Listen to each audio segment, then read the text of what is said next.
rápido. Vamos a ver esta especie que nos encontramos para acá. Nos encontramos la mamá con el bebé. Vean qué lindas imágenes donde se encuentra agarrado el monito, el bebé agarrado de su madre para no caerse. Yo quiero que observen estas imágenes para que vean qué hermoso.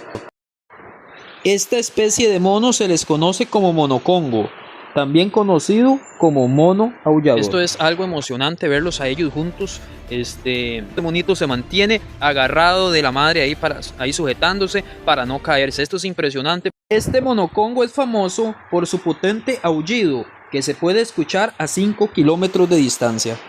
Esto es muy bonito aquí, encontrarse con este tipo de monos aquí en Costa Rica, ya que son pocos y las personas han destruido mucho las montañas, entonces ellos tienen que emigrar. En Costa Rica están protegidos por ley y enfrentan amenazas como pérdida de hábitat, electrocución en cables eléctricos y atropellos. Muchos, pero muchos animales en nuestros bosques. Entonces nosotros tenemos que mantener un equilibrio con nuestro planeta. Es importante mantener los bosques, ya que este tipo de especies que se encuentran aquí pueden desaparecer por causa del hombre destruyendo nuestra naturaleza.